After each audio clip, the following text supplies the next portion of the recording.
Pink Edition.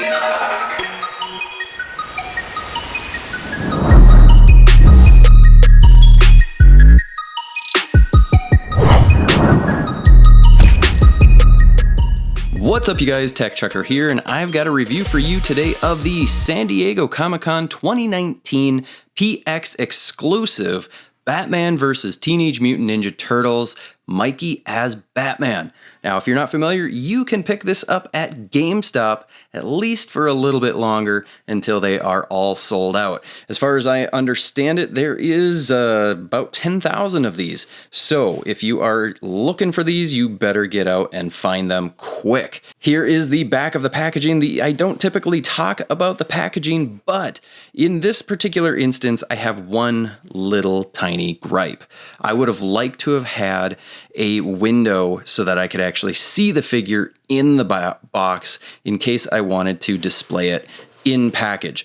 Otherwise, I have no problems with this. So let's go ahead and crack this thing open and take a closer look. When I first saw the pictures of these come out, I really wasn't that into it, but now having it in hand, this thing is so cool, and it is a great representation of what the movie was, especially Mikey in this Batman costume.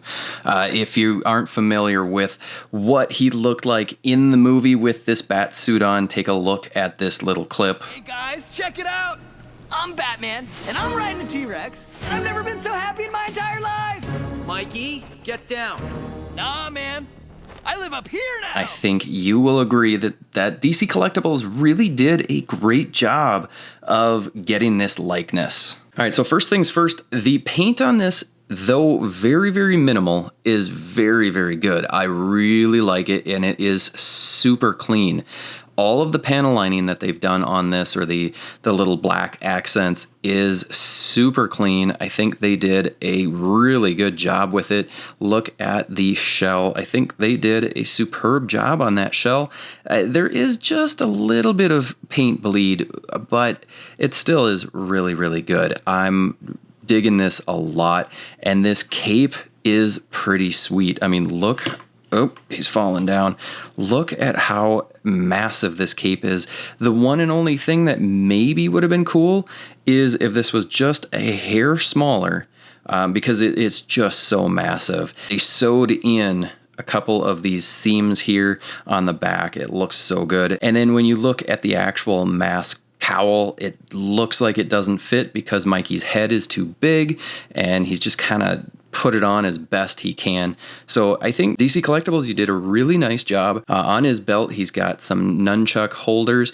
The only thing is we'll talk about this in just a second, he doesn't come with any nunchucks, which is a bit of a disappointment. I'd have to look and see if the regular release version of him does, but I think they did a really nice job on this. Look at the knee and elbow pads look pretty cool. They're really bulky and just kind of chunky looking, but still really, really nice. So overall, sculpt work is pretty on point. I think they really got that likeness down. So very, very pleased with this. Let's take a look at the articulation now, because that was the one thing that I was most concerned with. The head neck articulation is the worst on this. As far as I can tell, there is no up and down. I think it might just be a ball peg, but there's not really much of anything other than some side to side.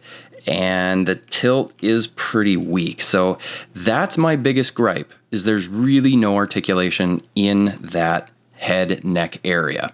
Moving down into the shoulders, he's got what looks to be a ball hinge, and he's only able to get his shoulder out about that far, but still not too bad. He's able to swivel that arm pretty decent. I'm not going to go all the way because maybe I will. Let's do that.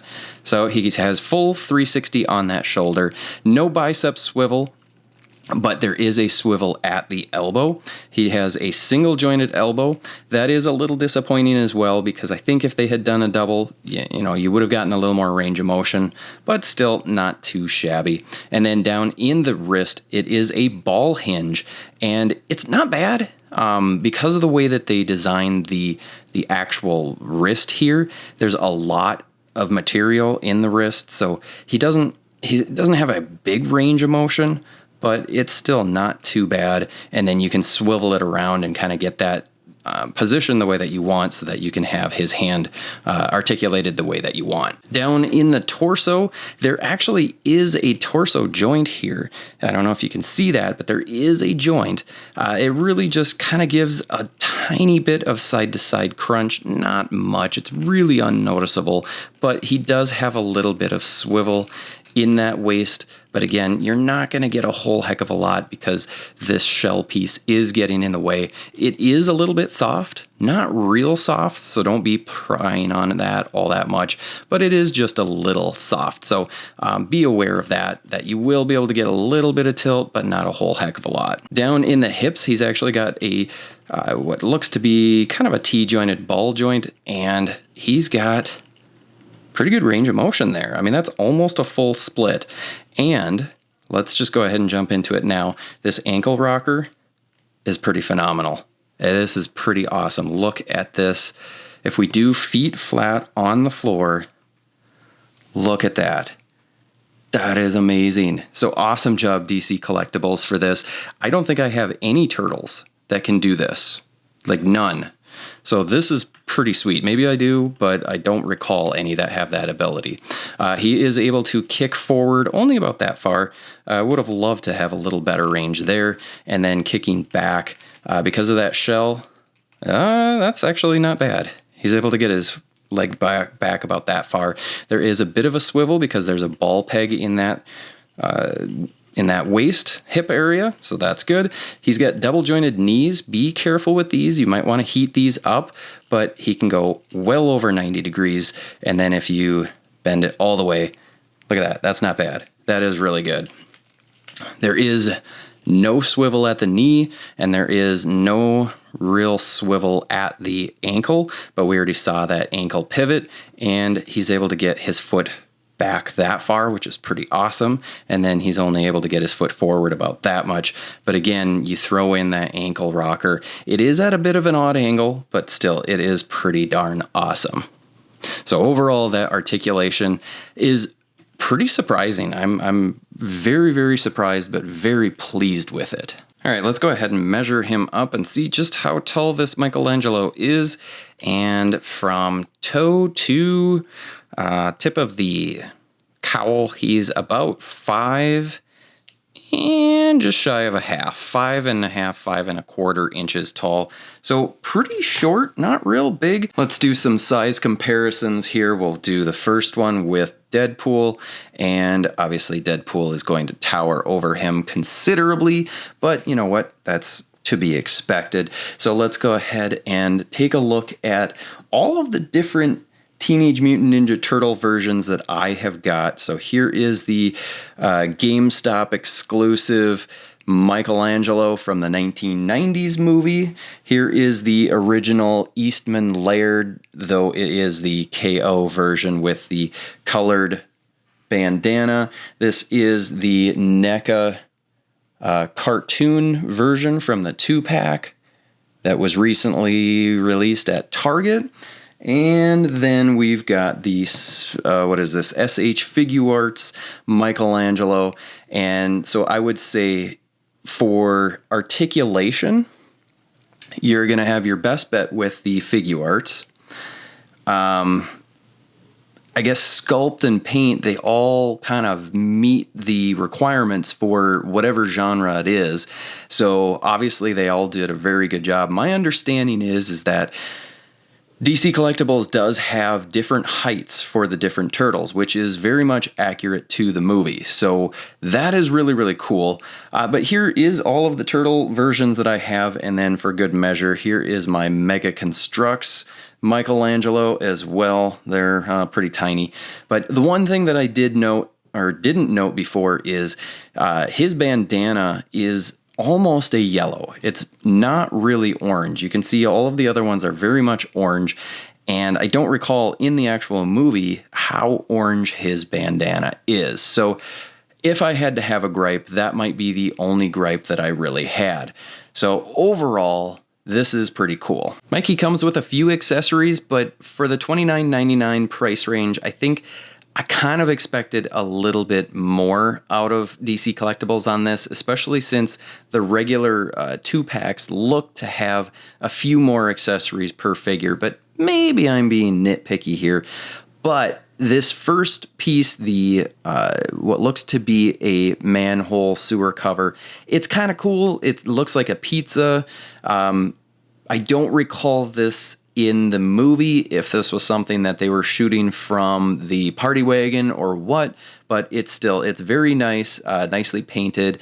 It's just a piece of plastic, nothing too spectacular here. And then he comes with a slice of pizza right here, which is painted nice enough. It's sculpted fairly nicely. So, and it is kind of soft. It's not, not too rigid or anything. And then he comes with 2 sets of extra hands. He comes with the thumbs up hands and open hands. And he doesn't come with any weapon hands, so nothing to be able to hold any nunchucks. And of course, we don't have any nunchucks. But let's go ahead and show you what it looks like to put the actual hands on the figure. All right, so these hands, they go on really, really easy. You just pop these off and it's just a ball hinge. We've seen this kind of ball hinge before quite a few times from lots of different other vendors. I know SH Figure Arts does that a lot, and they just pop right on, no issues. We got a cool thumbs up. And so those hands, easy to swap out. So overall, what do I think of this? I'm kind of in love with it. I think it is amazing. Some of it is certainly because I love the movie so much. If you haven't seen the movie yet, go see this movie. It is just so much fun. And Mikey, especially in the movie, is just hilarious. So go check it out. I think you're going to love the movie. And if you do love the movie, then I think you're really going to like these figures. They're really fun. And they look so much like the movie. I think DC Collectibles, they really surprised me. They totally surprised me because they're so fun. So now I got to figure out how the heck am I going to afford all of the additional sets. I think there's 5 sets coming up of 2 at $50 each, so $250. No idea how I'm going to pay for it, but I really want all of them because they just look so cool and I love the movie so much. So there you have it, folks. I hope you liked this review. If you did, hit the like button, hit the subscribe button if you haven't already. Leave a comment below. What do you think of this? Are you going to get these figures or not? And until next time, I will see you later.